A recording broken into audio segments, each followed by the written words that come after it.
right. Good morning. Having a little bit of technical difficulties over there. Could you hear the theme music on your side? I hear something. Okay. All right. But hey, Happy New Year. And I'm your host, Tony Twist. This is ATW, All Things Wrestling Podcast. And I am joined by my new co host, Miss Mo out of NYC, from the originally from the Culture 316 podcast, but now Still she's is. our official co host. Good afternoon and good morning. How are you? Pretty good. Pretty good. Yourself? Oh, not too bad. Haven't done a show in like 6 weeks, so feeling a little rusty. But man, is there a lot to talk about in the world of professional wrestling? It's been kind of a shit show for the last couple of weeks. Oh Uh, my god.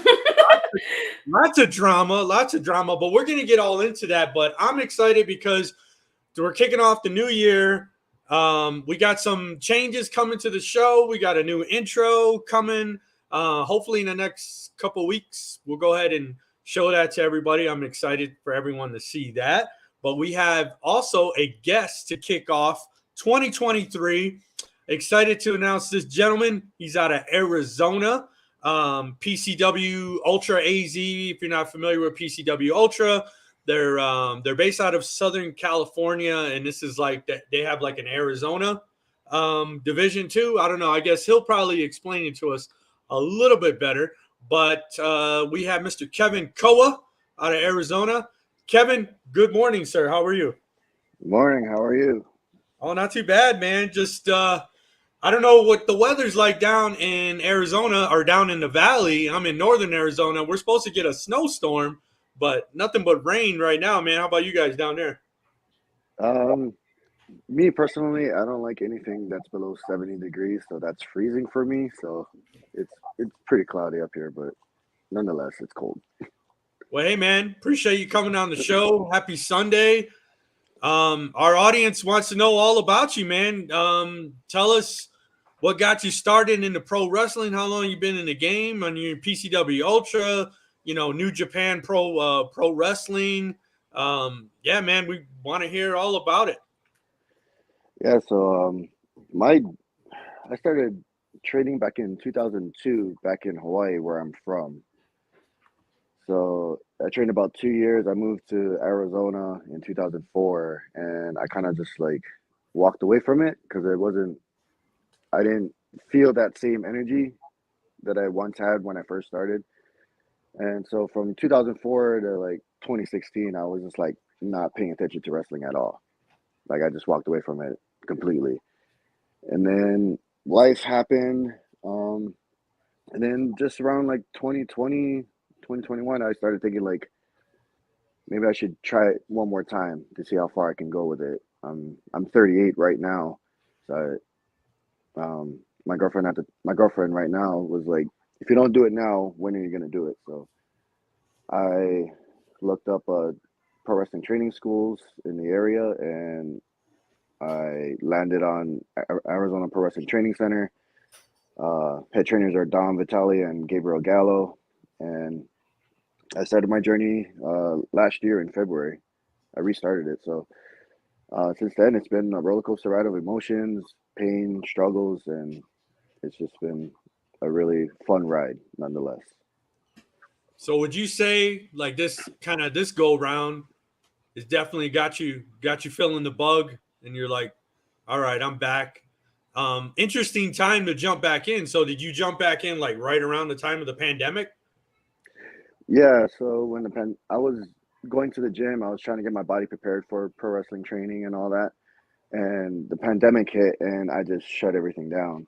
You know, I couldn't go to the gym, I couldn't do anything, so I shut everything down. And once everything started slowly picking back up, that's when I really started heavily thinking into like I should do this. You know, I should give it one more shot and see how far I can go with it. Now, I know we had Gabriel Gallo back on the show. I think it was in October. Um, and I mean, he's big dude, been in the game a long time. Being under guys like that or Dom Vitale, what's that experience been like? It's been real eye opening because they've shown me another aspect of pro wrestling, especially in training, psychology, um, and even just the little things like traveling, networking, and how to navigate the waters that is pro wrestling, whether it's working in your home promotion or in other promotions. And it's like I'm just like a sponge, like soaking up all the info that they're giving me, and I just apply it, and it's so far it's worked out well for me. Now, Gabriel, he's traveled all over the world. He had some really good stories when he came on. Um, where have you been? I know you said you kind of had almost like two parts to your wrestling journey. Where have you traveled? Where are you kind of looking forward to travel to? Are you still any kind of a way associated with New Japan here in the States? So far I wrestle in my home promotion, excuse me, of Phoenix Championship Wrestling. I've done some dark matches over at PCWUltra. They're kind of like they're kind of like that's like our next step, basically like our feeding system. Like we're the NXT to their like WWE. So I've wrestled dark matches at Ultra. I've wrestled matches at Future Stars of Wrestling up in Vegas. And I did a week camp, a special camp at the New Japan Dojo, or LA Dojo. That was eye opening to say the very least, because it's man, that opened up a whole new level of respect for me. And just the way they train, it's like a totally different dynamic, like nothing that I was used to or ever saw before. Now, when you say that, like the training, so are you training with a lot of Japanese wrestlers? Are they kind of coming in and kind of teaching the school and teaching the wrestlers? I guess what's the biggest difference between like you working with PCW Ultra and New Japan? What are the big differences between the styles of teaching and kind of how the guys are wrestling? What I learned at the LA dojo, they're strictly like sport based training, so like everything's intense. You gotta have really great cardio for that. I got to work with Clark Connors, uh, a New Japan star, Clark Connors. He's helped me a lot, even before going to the dojo, and and as well as after, because he stops by our training center every once in a while, to work, get in a workout or help out us younger guys, you know, prepare for that journey if we want to go to New Japan. Um, so far, I've just been working with like local guys here and um, California guys, Vegas guys, just taking in, just working with everyone and anyone. I have a question. So, speaking of major promotions, if you could get signed to any major one at the moment, which one would it be, and which worker or talent would you be interested in working with? Uh, for me, I would sign with New Japan. That's been my goal uh, before training, and even when I was younger, like when I was 18. Like I was always fond of strong style, Japanese strong style. Mhm. Um, I watched Hayabusa, Great Muta, Misawa, Kawada, Kobashi. I was always very fond of their style. Um, Interesting. just, just it, to me, Japanese wrestling is. I'm more intrigued and entertained by their style. Understood. So, what was your introduction to wrestling exactly? Were you someone that grew up on watching WWE like most of us, or did you, see New Japan and identify with that immediately?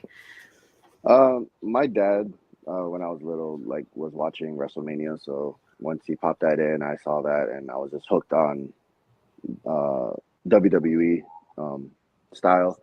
And then I didn't really see Japanese wrestling until like in my early teens, late teens, Hmm. um, just through our uh, Japanese channel back in Hawaii.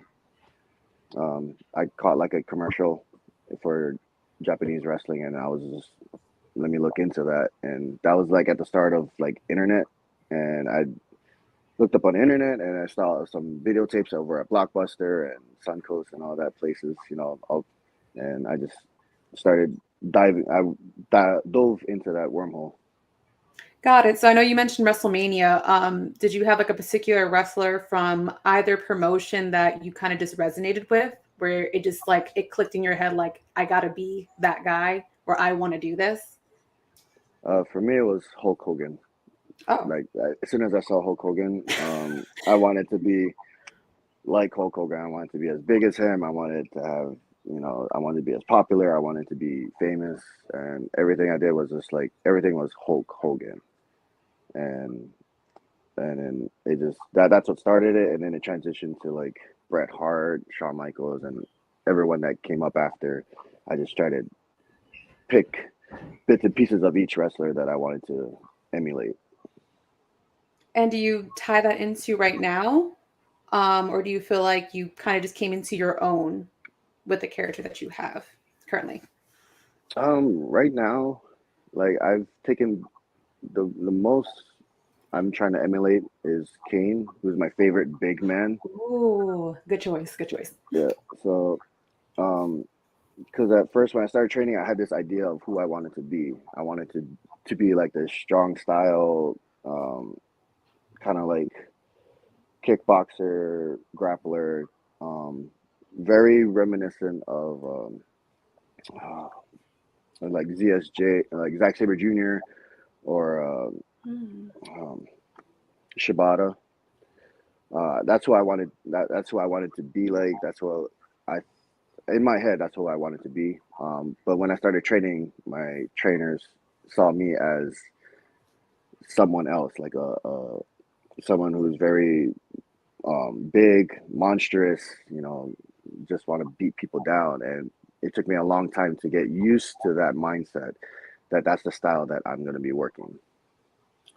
Now, just to kind of see, so Mo, I've seen Kevin wrestle live, and so he's very chilled and laid back. But his character, when he's wrestling, this dude's a beast. And I was watching a few of his clips. I believe him. He looks dangerous. Kevin, how tall are you? I know you're a pretty big dude. I'm 6'1". Okay. So yeah.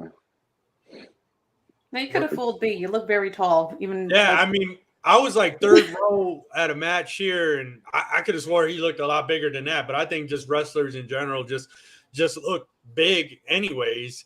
I know you talk about the strong style. Did you catch? So WWE for the first time is working and kind of opened the door, working with Japan a little bit. They used to work with Japan back in the 70s and 80s a lot. Did you catch the Shinsuke Nakamura and Great Muta match that they had recently? Yes, I did. I was very eagerly waiting to watch that match as when it was first announced. Because Right. one thing, like usually WWE doesn't like let their talent travel anywhere outside and do shows, outside of their own co-promotion or whatever. But it was really interesting to see like Shinsuke battle Muta for like one last time. That was a pretty awesome match. What was your takeaway from that match? Did Uh, it live up to the hype? I think it did. It took me on a roller coaster ride of emotions. Given the history of Shinsuke and Muta, I mean, it just played into everything that I expected it to. Now you were talking about Hulk Hogan being a huge influence. I'm a few years older than you, so obviously going back to my youth, Hogan was like the be all end all for pro wrestling.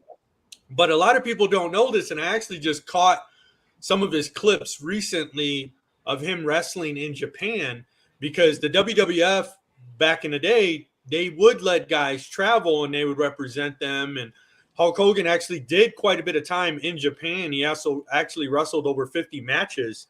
Have you seen any of the highlights? Because I've seen them recently, seeing like Hogan doing like an insecurity and all these things that you would have never seen Hogan doing in the WWF. It was pretty wild because I don't know if a lot of people know this, but Hulk Hogan has actually shrunk quite a bit because he's had the issues with his back. he's lost quite a few inches on his height. Because back in the day when he wrestled Andre the Giant, I mean, he was, Andre was huge, but he wasn't that much shorter than Andre. I mean, he was like, they were just two dinosaurs going at it. But if you see Hogan now, I mean, shit, he might be like 6'2", 6'3". But for a guy his size doing like insecurities and just the Japanese style wrestling was pretty insane to watch. Have you seen any of those clips? Because they've been popping up a lot for some reason on the internet. Yeah, I've seen him wrestle Inoki, and I believe he won the first IWGP title belt during the tournament. But Right. just seeing him grapple and like chain wrestle, because I haven't seen him do it in WWF or E, because he's always entertainment based. So, but to see him wrestle in Japan and see him grapple and do an insecurity or just anything that's not Hulk Hogan in the US was like eye opening for me. It's like, wow, this guy can really move. As big as he is, he can still move. Right. What would you say, since Hogan was a big influence for you, man? What's one of your favorite Hogan matches that he's had? My favorite has to be him versus The Rock at WrestleMania 18. Just icon versus icon. That match was like edge of my seat. Like going into that match, I was rooting for The Rock, and somewhere in that match, I ended up wanting Hogan to win. And Right. to me, that's like you change my emotion during the match, and I'm like, all right, before the match, I want Rock to win, like kick Hogan's ass and everything. And then during the match, I'm like, no, Hogan needs to win.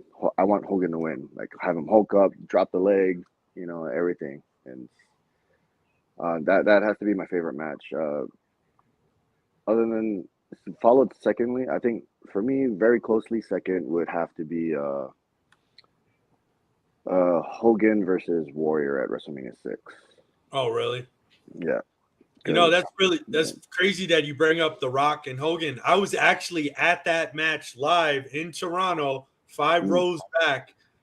In person, it was probably the greatest match I think I've ever seen. I've been to a handful of WrestleManias, tons of WWE events, watched so many WrestleManias, but that's a match I can go back and I can watch over and over and over and over. To me, I think it's the greatest WrestleMania match of all time, hands down. Nothing beats that match.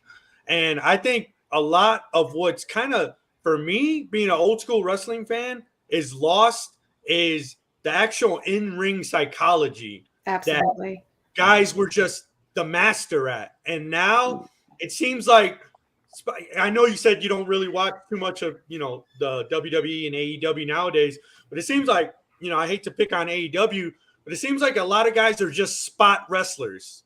They're just picking their spots. It's not necessarily putting on a good match from start to finish. I have a few guys that are my favorites that I love to watch that I just think are amazing. But I don't know. To me, a lot of that old school in-ring psychology, I think that's kind of what we're missing in today's world. But I don't know if it'll translate because, the younger generation, everything is just, fast and speed, and they want to see that spot wrestling. But I wish we would get back to some of that old school type of wrestling, because to me, I don't think anything beats that.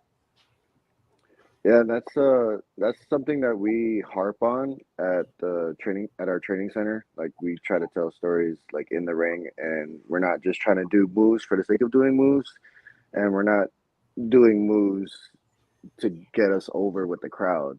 Like we're trying to build stories during the matches. We're trying to tell stories in our matches, and we're trying to use our in-ring psychology and use character work to tell that story in the ring, just to get people to feel a certain way, to get us to cheer us, to boo us, like we're not necessarily like doing spotty moves just to get people to react, Right. I agree. It's like the little things that matter. Like I noticed, as you mentioned earlier, Tony, with AEW, my biggest ick is that people like forget like the little things such as selling an injury Like they'll do like a 350 splash and the person stands up right after. You know, sorry, 450 splash, and then they'll stand up right after. And I'm just like, why aren't you holding your back or holding your gut and selling that it hurts throughout the match? You know, that was a big move. You know, so I feel like it's little stuff like that that does matter. You know, I do feel like ring psychology is a lost art. And I wish they would bring it back. I really do wish that they would bring it back. But I think that with this generation, they kind of lack an attention span. So they need so much like back to back to back to back. You know, so when I was looking through your work, I was kind of happy to see that you're bringing back this classic wrestling moves because I feel like they're missing the art of actual wrestling. It's more gymnastics now than it is wrestling. And sometimes less is more. And I think you even pointed it out in one of your videos, like what a backbreaker. You know, it's simple but effective. You know, and I would love to see more stuff like that. So I do really enjoy your style of work.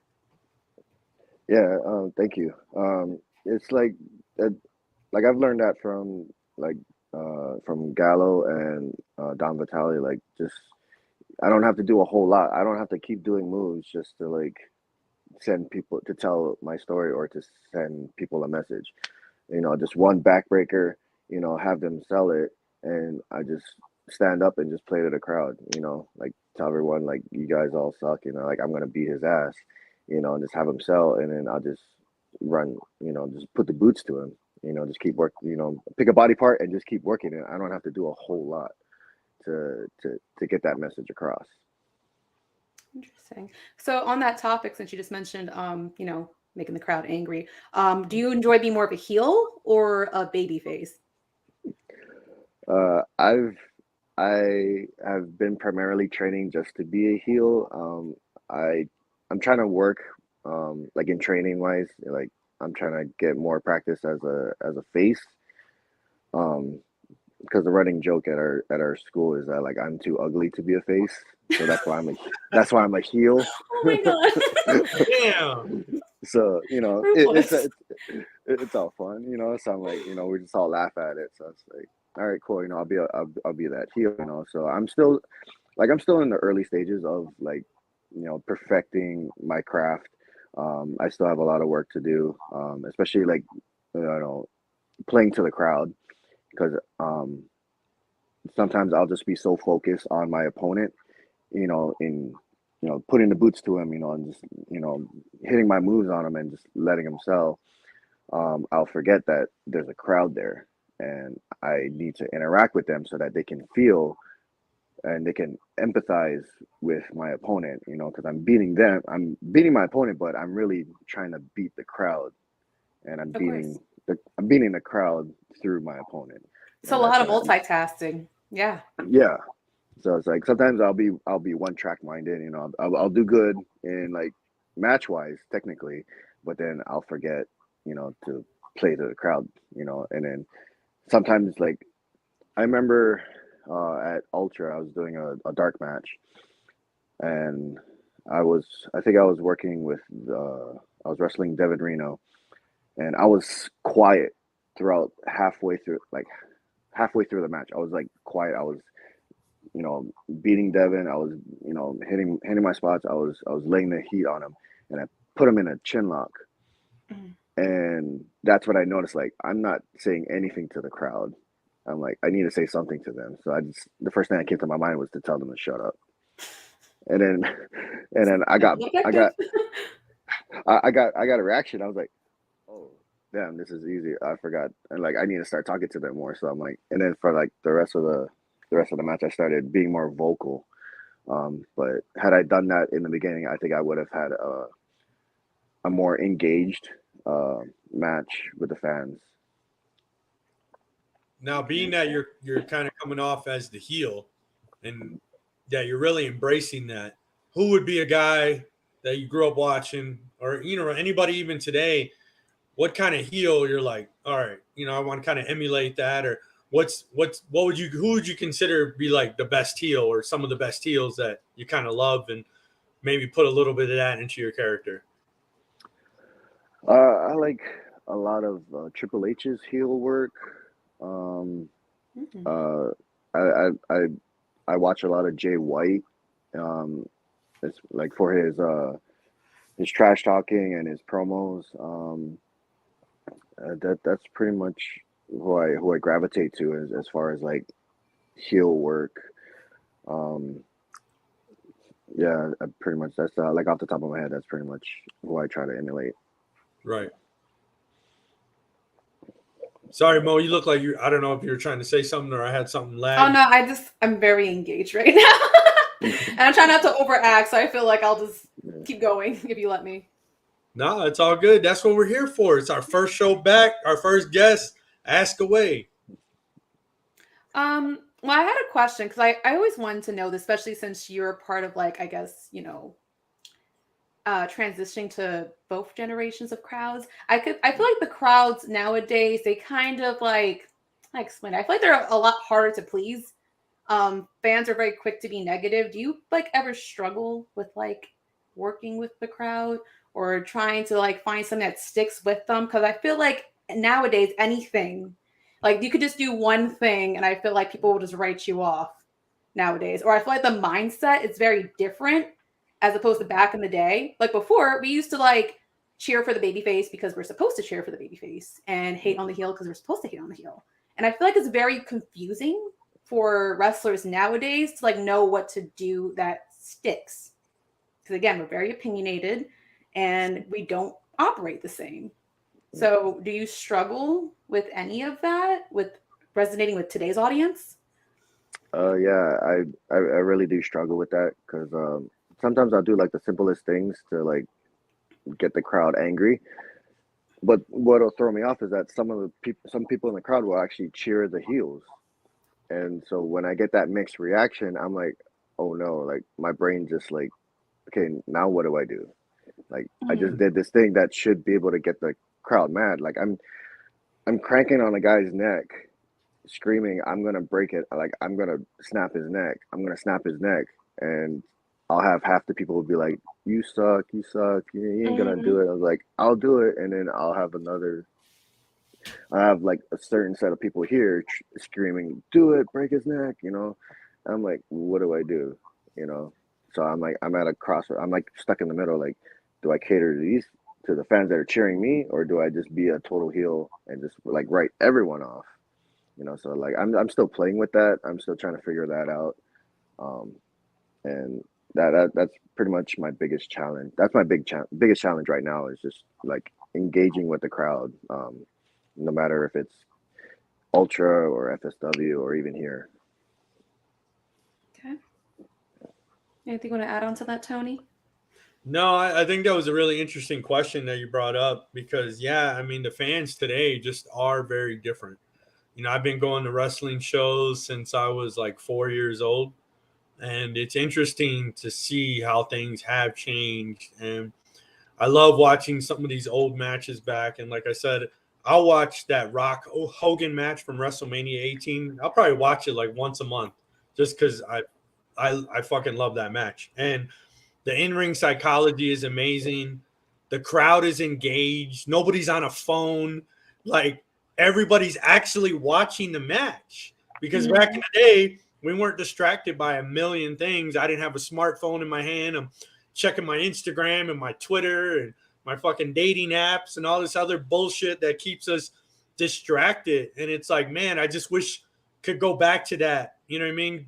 Go to a wrestling show and really enjoy it from start to finish. I just feel like a lot of the entertainment really in all different facets, everyone is catering to that. It's got to be quick hit, everybody's attention span is very short. In a way that just makes me kind of sad. So it's like, I wish, it's like you can kind of go back to that, but we can't. But yeah, that is interesting, Kevin, that that's a really good question.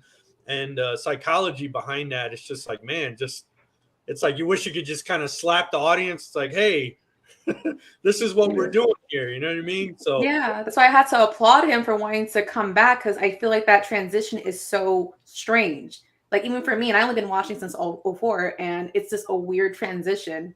You know what I mean? So I feel like to be able to adjust to every single generation and every change, kind of like how Chris Jericho does that with ease, it's so impressive to me.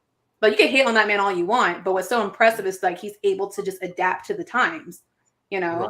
instead of just staying in one lane. I understand completely from anyone that used to watch back in the day why they think that's better, or that's more ideal. I totally get it. But like for someone that's able to just adjust or even take on the challenge, such as Kevin himself, like that's really honorable. I feel like it's so hard. I wouldn't even know like how to go about it. There's so much overthinking that would go into it because you don't know what is good enough, you know, what works or what really doesn't work until you open up the internet and someone's slandering you or praising you. And that's another thing. They're either very much on this side or very much on this side.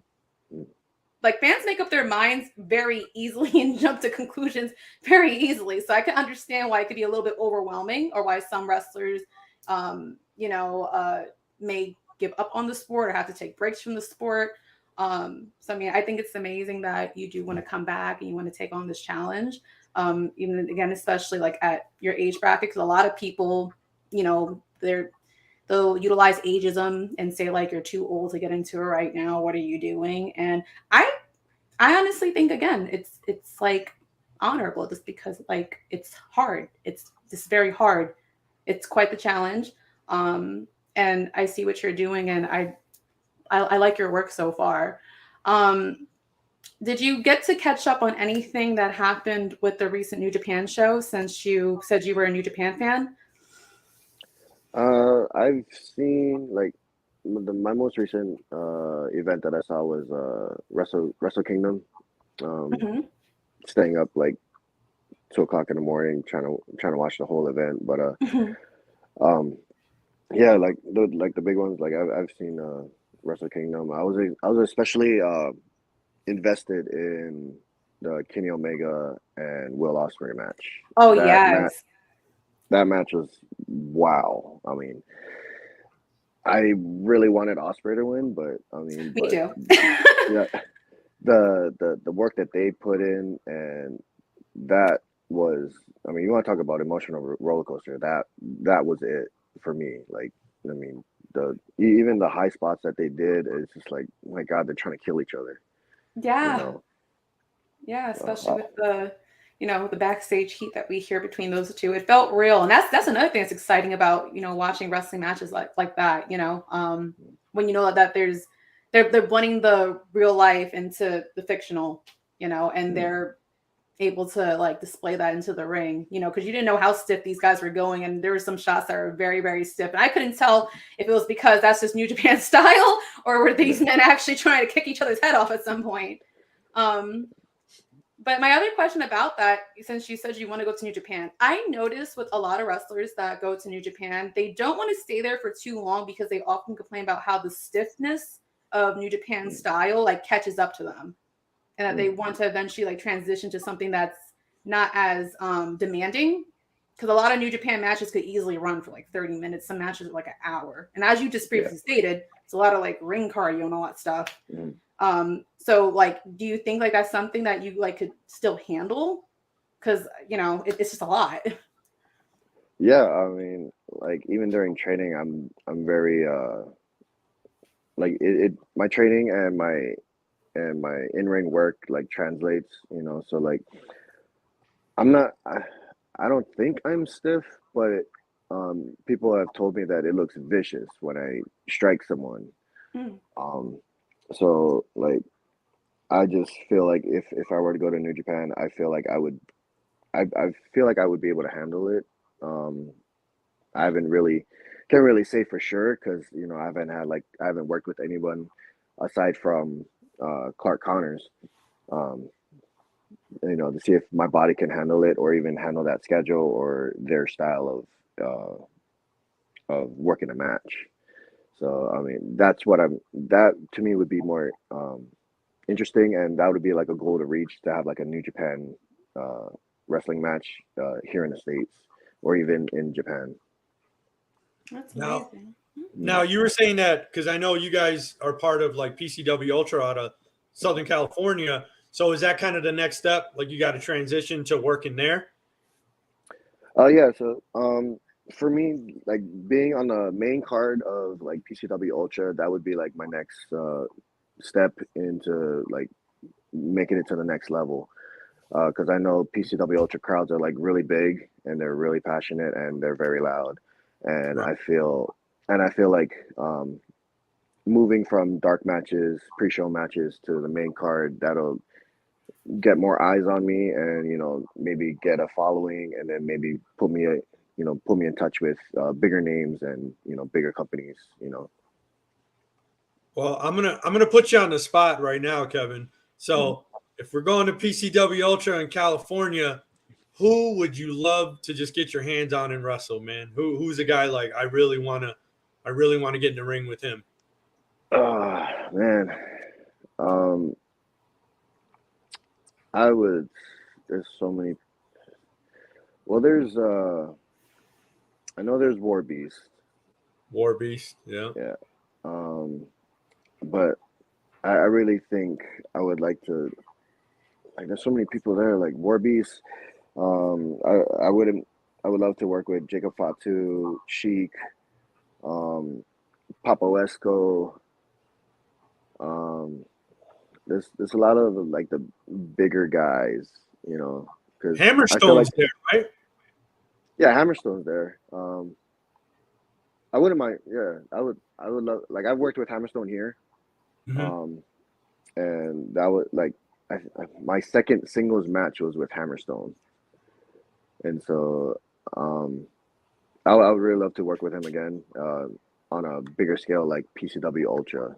I think that would be that'll be a test for me to see if I can get over with the crowd with someone as big as Hammer. Right. And a friend of the show, the Pro Wrestling Podcast, is saying Dallas King. I'm not familiar with Dallas King, but is that a guy you're familiar with? Yeah, I've trained with him. He's actually one of the students over at our school. Well, yeah, I don't think I've worked like we've trained together, but I don't think we've had a match anywhere, either here or California. So that'll be an interesting match for us to have. Right. So Question. Do you have like a Mount Rushmore of today's current wrestlers and old wrestlers from, a few eras ago? let's see. That's usually From the my question that yeah. stumps everybody. Who's your Mount Rushmore? I feel like you Present? have to separate it, because it's different for, now and then. No, Usually, I think you got to combine them. I think you can have past, present. I think yeah, anybody can be on there, really. yeah. No. Okay. So for my Mount Rushmore, number one would be Hayabusa. He, like, I loved how he worked. I just loved like his high flying. He was able to do power moves, and I was like super skinny when I first, saw him, and when I first started training. So like when I saw Hayabusa, that's who I wanted to be. Like everything, face paint, the mask, his fighting style. Like I wanted to be everything about him, and um, and unfortunately, I didn't start training until after his accident, and then that like that rocked my brain like hard because I didn't want to do a moonsault after I saw his accident, like Right. ever. So that kind of freaked me out. But he's my number one. Um, Second would be Kane, especially his 2001 run. That's my favorite version of Kane, 2001, 2002. Next would be Scott Hall. Scott Hall, Razor Ramon, May he rest in and peace. yeah. Mhm. And then my fourth would probably be Jay White. That's solid. It's pretty solid. That's an interesting Mount Rushmore, man. No Ric Flair, no Hogan, no Stone Cold, none of those guys, huh? Yeah, they were very popular. Like I liked them, um, but I feel like I couldn't like it didn't resonate to me, or I couldn't relate to them because like Right. they're like on this grander scale, like they were just so larger than life, and I just feel like Hayabusa and King, Scott Hall, Razor Ramon, and Jay White, I can like I'm drawn to them because I see myself like them. And Right. so that I gravitate towards them because I could see myself doing what Kane did or Hayabusa or my Trunks and my character or my charisma is very Scott Hall esque, and and my promos I try to do very much like Jay White does. So those are like my Mount Rushmore is like literally who I'm trying to emulate in the ring. That's awesome, man. I love that explanation. I hear wrestlers give that sometimes, and yeah, they just give like the most popular guys or whatever. But yours, it makes a lot more sense. And then you being in the industry, yeah, it's got to be guys who resonate with you. If we would have asked you when you were a kid, it would have probably been a totally different answer. Oh yeah, very very much different. It would have been all over the place. Right. Well, hey, man, we really appreciate you coming on the show. Do you got any shows coming up? I know the Arizona, indie scene is pretty busy, man. What do you got coming? Plug away. Tell our audience where we can find you on social media. Yeah, so I'll be at the PCWUltra show in Southern California on the 27th. I'll also be at a Lucha show on the 28th in Fresno, I believe. And I'll be back at Future Stars of Wrestling in Las Vegas on the 29th. As far as my next match, it'll probably be at the Lucha show on the 28th, and for Slam U, which is like our student show from Phoenix Championship Wrestling. That'll take place on February 16th. Oh, okay. That'll be a nice post Valentine's Day date, right? Bring your date to go check out a show in Phoenix. Yeah, if you don't like your date, just send them my way and I'll beat the crap out of them. Yeah, that's awesome. So where can we find you on social media, man? Tell our audience we're Twitter, Instagram. Where are you on Twitch playing video games? Seems like wrestlers are just all over the place nowadays. Man, if I only had time to be playing video games with my busy schedule. You can find me on Instagram and Twitter at _Koa_808. Awesome. Well, Kevin, appreciate you coming on, man. I see big thanks for you, man. I love watching you in the ring. The character's awesome, and wish you best of luck. And I got to come down to Phoenix and check out a show. I know Gallo invited me down. I think it was in November, but I got kids and one of them got sick and this and that. So it's like traveling down from Prescott. The show was like a 2-hour drive. And, I usually just crash with family or something. So I definitely got to make my way down, maybe for that February 16th show. Yeah, come on down, and enjoy Phoenix Championship Wrestling or Slam U, and we'll make sure you have a great time. We'll see if we can get Mo to come out from New York, get her to leave her bubble in New York. I'll give it a shot. I'm definitely interested. Well, Kevin, Thank you so much, man. Appreciate you coming on the show. Everybody, Kevin Koa. This guy, keep an eye out for him. He's going to be big. Check him out on social media. Check out his shows. And Kevin, thanks so much for joining us, man. We appreciate it. We hope you have a good Sunday. All right. Thank you guys very much. Thank you, sir. Have a good one. Thank you. Take care. Thank you too. Well, that was awesome. I love talking to indie wrestlers. I just love hearing stories. I love, to hear just everything that influences them from top to bottom, how they get started. We've had so many independent wrestlers on the show, and I love hearing everybody's journey. Everybody's coming from a different place, and I loved hearing what he had to say. You had a really great question asking about the crowd and their engagement and how he kind of feels and bridging that gap. So that was really cool. And his Mount Rushmore was very interesting. Yeah, very fascinating character in person, I should say. But I feel like we do need to engage with more independent wrestlers more because they are technically our future. Right. And that's something I'm learning to appreciate more being a wrestling fan, So I thought he was just a very interesting person to interview today. Yeah. So where are you broadcasting from? I don't it doesn't look like where you've been at before. No, it's still my house. Oh, I just switch different spots sometimes. well, I know you're running behind this morning. So what was going on? Why was it such a crazy ass morning? Just chaos, man. My schedule is already insane. Like Yeah. I'm up at the crack of dawn and I'm just squeezing everything in.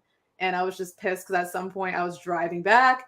There was a nasty car accident. People were driving like they just didn't know how to fucking drive at some point. I was just like, dude, I'm about to be late. Tony's gonna kill me. This man's gonna like kick my head off. Shit now I know he's a fan of happens. Kane. But it looks like we got a fan on Twitch. I posted this earlier. I think this person's talking to you. The One Piece is real. How do you know I was wearing a One Piece? No, but I got a good set of eyes. Digital Market said the One Piece is real, and I was like, I think that's for Mo, not for me. Well, thanks. So, anyways, hey, I am so excited to have you on the show. I really appreciate you stepping up and taking the co-host spot. I know you are a busy lady, so very much appreciate it. It was you had some great questions, and I love doing these kind of interviews. But holy shit, the new year has started out with drama when it comes to WWE. So I want to get your take on the current situation of WWE. If you've been living under a rock, the WWE has over the last year gone through some just crazy transition and crazy shit. Everything from Vince McMahon stepping down amid some sexual allegations against him and paying off women millions of dollars of money was allocated incorrectly, and man, it's just crazy. And over the last 6 months, WWE has been on a different track. Triple H and Stephanie kind of running things and putting on a much better product. But, you know, the rumor always was Vince still kind of pulling the strings behind the curtain. But now Stephanie's gone. Vince McMahon's back. A lot of rumors of who's going to buy him. What's your take on all this, Mo? It's too much. Like my blood pressure is like up here with this show. I cannot with Vince. All right. First off, he scared all the hoes away. He scared Sasha away. He doesn't scare Naomi away. Let's start with there. Naomi's still with the company, though. He's still with the company, but I know she don't want to be there. If her man wasn't there, she wouldn't be there. To be honest, this place is a shit show. That's point number one I want to make. Number two, you mentioned that like he put Stephanie and Triple H in control, and you know he stepped away, quote unquote. And now he's back. I saw this coming. I completely saw this coming. I knew that he was giving Triple H like this for now, but like he can't help himself. You know, he's too much of a control freak. And I saw little bits and pieces of like Vinceisms just sprinkled onto the show ever since I saw the news that he was back as executive, whatever crap, chief officer, what the hell is executive chairman of the board or something. Whatever chairman, whatever the hell he wants to be. Like he's already getting sued because he's practically still breaching his contract because there's been reports that he's been telling people what they've been doing wrong while he's gone, but he's not supposed to. Didn't he just put out last week or the week prior something along the lines that he won't be touching anyone's position, but a few days later he's already back on his bull crap? Like he's 70-something years old, all right? With I don't know if he has dementia or not, but he's very out of touch. Okay, I appreciate all the stuff that Vince has given me. He definitely was a huge part of my childhood with what he did with professional wrestling, but he's so out of touch and he just needs to stay over there. If he wants to do all like the business stuff and he wants to just work with stockholders and all that stuff like that, that's fine. I don't care. But as far as what goes on with the show, he needs to just stay away. He needs to stay away. Like there's nothing good that's going to come out of it. Not that Triple H has been doing much better of a job. No offense. He's done like 2 or 3 good things. But other than that, the show is still flatlining. But as far as somebody buying it, I was hoping that the Saudis wouldn't. That's still in the air. They still have, you know, a possibility, or it could go to somebody else. I would just be frustrated if the Saudis did, just because with the way that their government operates, there's a few towns that would suffer. Some people that came to mind immediately when I saw that headline, even though the news ended up being false, was Sammy. Sammy wasn't even allowed the country the first time around for the pay-per-view. And Sammy's a huge part of the Bloodline storyline. Like, can you imagine what would they do if there's no Sammy? You know what I mean? Like, what do you do in that emergency situation if that is the only good storyline going on with WWE right now? That was person number one I thought about. And then I thought about people like Sonya, who's gay, and Tegan Knox. I'm like, would these people lose their jobs? Shayna Baszler too, right? Shayna Baszler, yeah. Like, there'd be people that would lose work. So I was just, that's the main reason why I was bothered. I was on Twitter and I saw like a whole racism argument going on. It had nothing to do with race. My biggest concern is the quality of the talent, you know, right. with their career. That was my biggest like ick that I had about that whole thing. So I don't know what's going to happen with this company, but I'm hanging on by like the finest string. And the thing about right now is that we have two other major promotions. New Japan just got a hold of Sasha, even though they didn't sign her yet, but they got a hold of her. Right. And AEW, it's still up in the air if Tony's going to get Sasha. And on top of that, he's been doing a damn good job since that medium scrum with, you know, his little comeback game to get that company back on track. Right now, wrestling fans have options. And I feel like WWE kind of needs to pull it together with their show because we could check out and just go elsewhere. Right. And I'm just about ready to. If I didn't record for podcasts, I would jump ships. Go ahead. I mean, I posted about this, and I already put it out there. If the Saudi Arabian group actually bought them, I definitely would be done with WWE because I can't, in good conscience, support a product that's brought to you by Saudi Arabian propaganda. Like, that's bullshit. Like, I know how they treat people in the Middle East and especially in Saudi Arabia.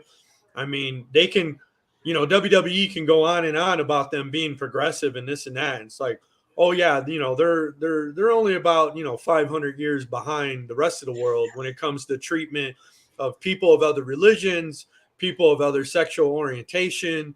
I mean, it's pretty fucking awful there. I mean, you know, they put people to death there for just speaking up. I mean, yeah. A lot of people started talking about, you know, China or Russia or these other places. Is like a lot of people don't really bring it up, but the Saudi Arabian government and the kingdom of Saudi Arabia, the way they mistreat people can easily throw someone in jail, you know, put someone to death. I mean, shit's scary. It's crazy. I mean, I wouldn't support WWE whatsoever if they were bought by them. So I'm glad that they're kind of saying, well, that was not the case and that was a rumor.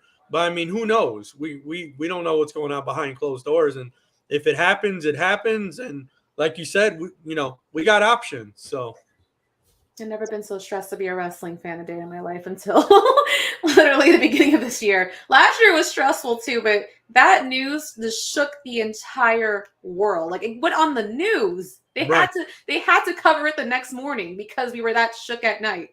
Right. But if anything, you know how they say, you know, no news is bad news. Well, in a way that's true, in a way it's not. But if anything, it's given WWE probably more attention. It looks like their ratings over the last week SmackDown ratings went up. Raw ratings. Oh my God, I can't talk. Raw ratings went up. So they're getting attention. People are tuning in because, you know, it might not be the good attention that they want, but do you think it was deliberate? Cause I was wondering that when I saw Russell Talk tweet that out, I just tapped on the page, the little article that they had. There was no actual article. They just said breaking news, this headline.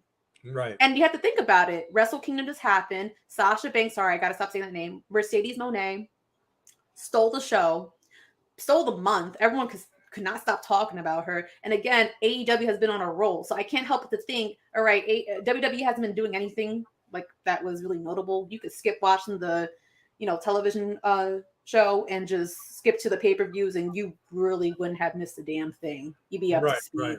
Do you think that they did that on purpose? In the wrestling, in the world of professional wrestling, and when it comes to Vince McMahon, the guy is, you could say whatever you want about him, he's scumbag, you know, this and that, but he's a master of what he does. He's been doing it for 40-something years, and you just never know. You never know what's planted. You never know what's bullshit. you're never going to know until they officially announce it, you know, so-and-so has bought the WWE. So, yeah, I mean, with Vince, you never know. It's true. Yeah. It's true. I hope it's not. And on that note, that was exhausting just talking about that, thinking about right? that. I'm stressed all over again. Thanks. Right? That's gonna do it for our first show of 2023. Mo, thank you so much for being on and being my new co-host. Tell everyone where they can find you. You guys can find me on my Instagram. That's just Mo. If you want to find me on Twitter, that is just Mo, since that wasn't, available. And if you want to follow my other podcasts where I'm a co-host at Culture 316 on Instagram, Twitter, and YouTube, come check us out. Thank you again for even giving me this opportunity to be your new co-host. I love working with you. The last 3 times I think I've been on here. Man, it the chemistry is just on point. I love it. Tony's a good time, y'all. Well, thank you so much, Mo. I appreciate that. We got some guests lined up, so stay tuned. Keep an eye out on our social medias. Mo's going to be doing something with our Twitter because I'm old and I don't know how to fucking use social media. So Mo's going to be spicing some things up for us. You see any reckless tweets, you know who it's coming from. So keep an eye out us. ATW's on Instagram, Facebook, Twitter, Twitch, our YouTube channel. Subscribe, like, share, tell everybody about it. Happy New Year, everybody. It's 2023. New things coming for ATW, All Things Wrestling Podcast. I'm your host, Tony Twist, joined by Miss Mo. Happy Sunday, everybody, and we're out of here.